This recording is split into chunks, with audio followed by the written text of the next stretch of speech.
Llegó a la Casa Blanca con la intención de frenar lo que llamó abusos de la administración Bush, que en su opinión planteaba una falsa opción entre libertades y seguridad. Pero con Obama las redes de vigilancia han crecido y con ellas lo que parece una gran intervención del Estado en la vida de las personas.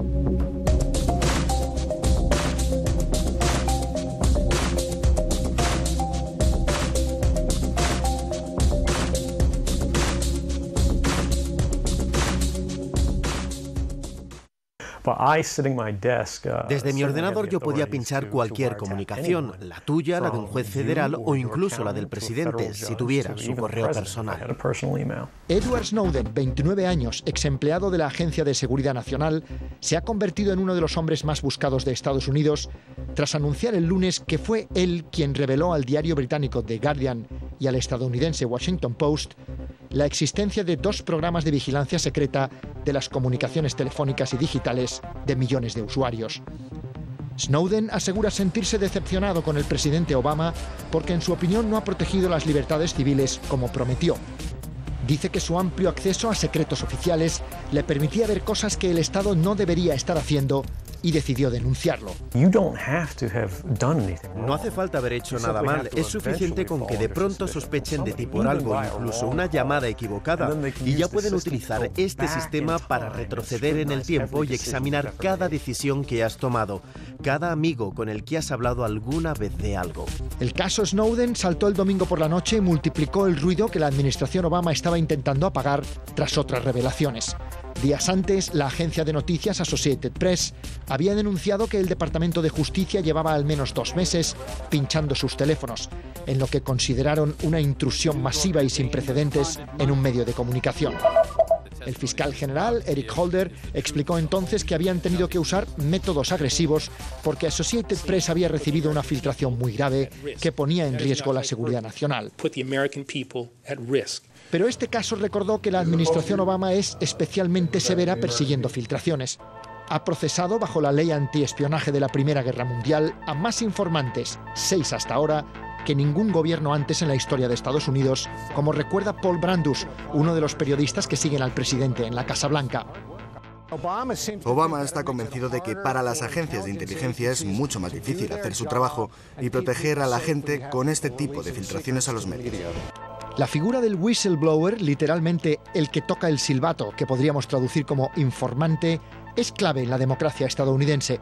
Suelen ser empleados públicos que, desde dentro, denuncian abusos, fraudes o corrupción del poder. Hay informantes muy sonados, como Daniel Ellsberg, que en el 69 filtró al diario New York Times los llamados papeles del Pentágono sobre la realidad de la guerra de Vietnam. O Mark Felt, entonces número 2 del FBI, que pasó a la historia como Garganta Profunda, que es como le conocían los 2 periodistas del Washington Post, a los que informaba en el caso Watergate, que terminó, como sabemos, con la presidencia de Richard Nixon. Olvide usted los mitos que envuelven a la Casa Blanca de una vez. Pocos días después de lo de Associated Press, el diario británico The Guardian reveló que el gobierno federal estaba interviniendo los teléfonos de millones de estadounidenses. Esa noticia provocó la primera y de momento última reacción del presidente Obama al respecto. Nadie está escuchando sus conversaciones telefónicas. El programa no está para eso. Se recogen datos sobre números y duración de las llamadas, pero no contenidos.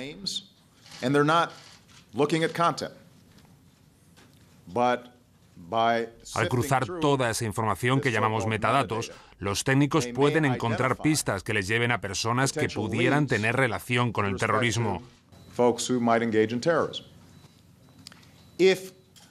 Si esos técnicos quieren escuchar una llamada, tienen que solicitar el permiso del juez, como en cualquier otra investigación criminal.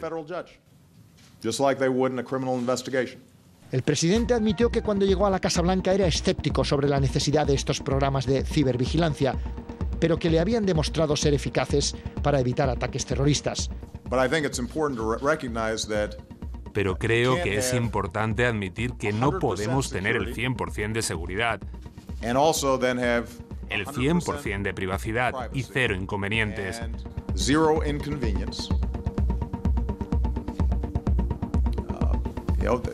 Como sociedad, tenemos que elegir.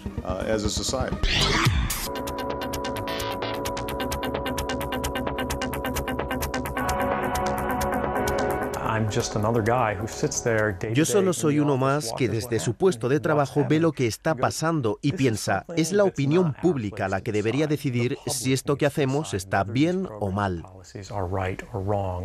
Edward Snowden asegura que no está en Hong Kong para huir de la justicia, sino para denunciar un delito. Él ha hecho un cálculo racional y decidió que era más importante que el público conociera lo que se hace en Estados Unidos, su maquinaria de espionaje y el efecto que eso pueda tener en el mundo, que continuar viviendo la vida confortable que tenía, ganando mucho dinero en Hawái, una vida estable y todas esas cosas. Se ha sacrificado sabiendo que iba a convertirse en el hombre más buscado del mundo, y el hecho de que eso esté ocurriendo no es una sorpresa para él. Lo que más temo es que ninguna de estas revelaciones despierte a la opinión pública, que siga creyendo que todo esto es normal. Cambiarán los gobiernos, pero seguirán hablando de seguridad nacional o crisis económicas para aumentar su autoridad y su poder, hasta que un día el gobierno se convierta en tiranía y el pueblo no pueda hacer ya nada.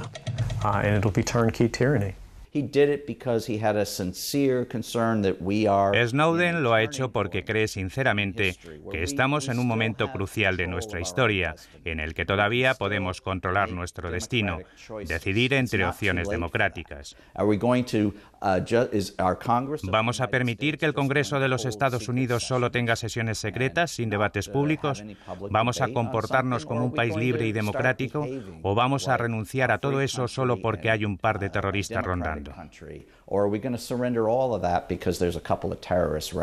De entrada, las filtraciones de Snowden han abierto un inmenso debate, al menos aquí en Washington, que ha obligado a responder a los más altos cargos de los servicios de inteligencia, muy poco acostumbrados a la luz pública. Es el caso del general Keith Alexander, director de la Agencia de Seguridad Nacional en la que trabajaba Snowden, que compareció ante el Congreso. Esta revelación ha hecho ya mucho daño y la consecuencia, en mi opinión, es que nuestra seguridad está en riesgo. No tengo ninguna duda de que hemos perdido capacidad como consecuencia de todo esto. No solo Estados Unidos, tampoco nuestros aliados van a estar tan seguros como hace 2 semanas. El general Alexander aseguró que los programas de vigilancia han evitado docenas de potenciales ataques terroristas dentro y fuera de Estados Unidos y que un cierto nivel de secreto es imprescindible. Quiero que los estadounidenses sepan que intentamos ser transparentes, proteger nuestras libertades civiles y nuestra privacidad, pero también la seguridad de nuestro país.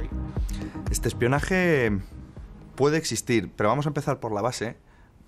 Todas las operadoras y todos los proveedores de todas las empresas de servicios de Internet están obligados por ley a guardar nuestros datos, ¿vale? Y estos datos pueden ser requeridos por las fuerzas del Estado en cualquier momento, pues para una investigación, etcétera, etcétera.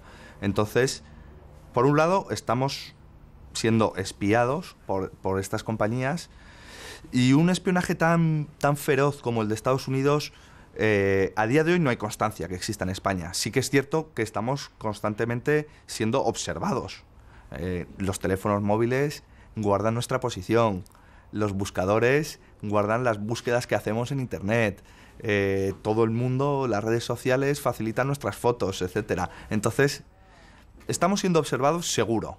¿Y qué dice la opinión pública de todo esto?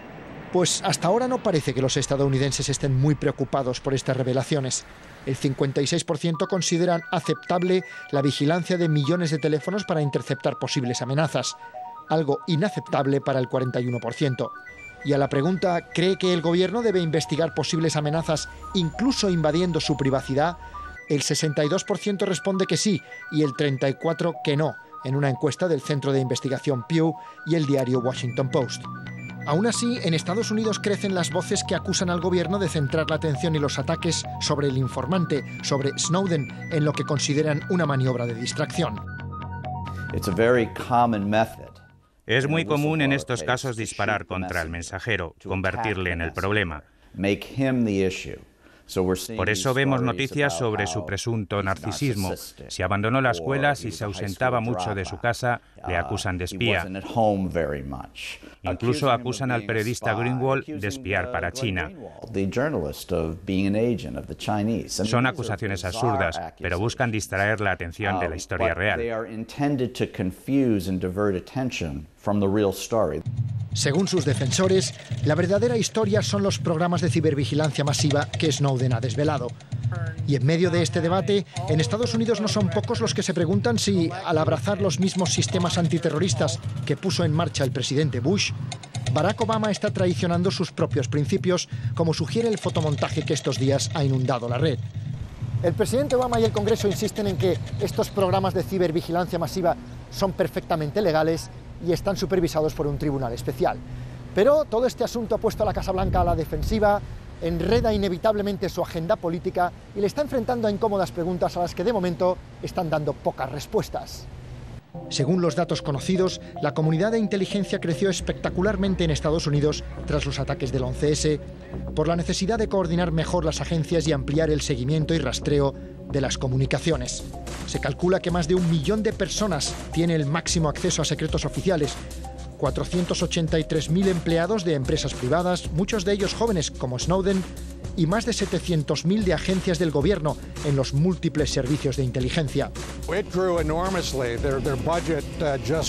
Ha crecido enormemente. Su presupuesto ha aumentado en decenas de miles de millones de dólares. La Agencia de Seguridad Nacional, de la que todos hablan ahora, es de largo la más grande de las 16 agencias del gobierno de los Estados Unidos.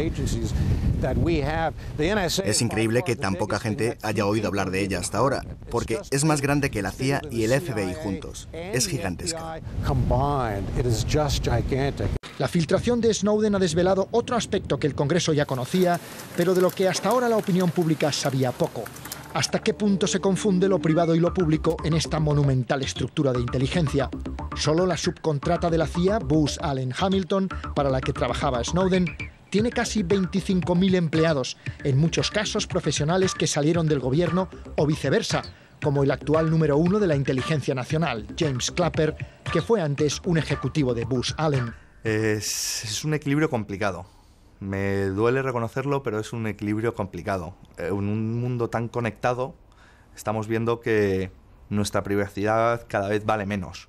Entonces, ¿el equilibrio dónde está? Pues el equilibrio debería estar, el primero, en el uso que cada persona dé a Internet, a estas redes sociales y hasta dónde él quiere compartir.